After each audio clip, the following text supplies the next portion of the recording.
ভালো আছো? হ্যাঁ। বলছি যে কোনো একটা ফুলের নাম বলো তো। দুঃখ। ঠিক আছে, এবার বলো তো যে কোনো একটা নদীর নাম।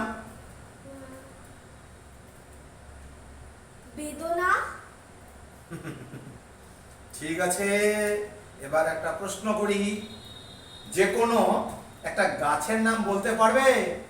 দীর্ঘশ্বাস হবে। ঠিক আছে, উত্তরটা অনেকটা ঠিক। এবার যে কোনো একটা নক্ষত্রের নাম বলো। অশ্রু। ঠিক বলেছো।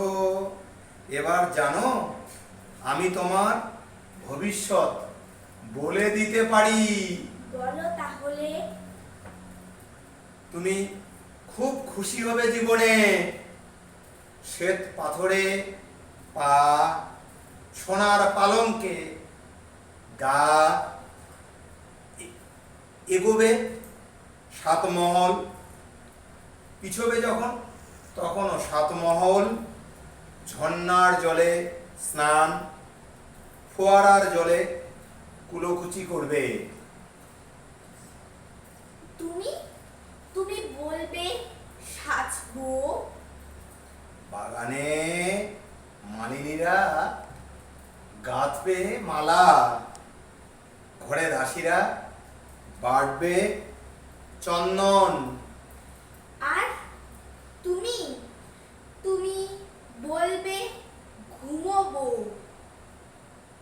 আর অমনি জানো, গাছে গাছে পাখোয়াজ তানপুরা। অমনি জ্যোৎস্নার ভিতরে 1,00,000 নর্তকী সুখের নাগর দোলায় এইভাবে অনেক দিন আনন্দ করতে থাকবে। তারপর বুকের ডান পাজরে গর্ত খুঁড়ে খুঁড়ে রক্তের রাঙা মাটির পথে সুড়ঙ্গ কেটে কেটে একটা সাপ, পায়ে বালুচরীর নকশা। নদীর বুকে ঝুঁকে পড়া লাল গোধূলি তার চোখ, বিয়ে বাড়ির ব্যাকুল নহবত তার হাসি, দাঁতে মুক্তোর দানার মতো বিষ পাকে পাকে জড়িয়ে ধরবে তোমাকে, যেন বটের শিকড় মাটিতে ভেদ করে যার আলিঙ্গন। আর আর ধীরে ধীরে তোমার সমস্ত হাসির রং হলুদ।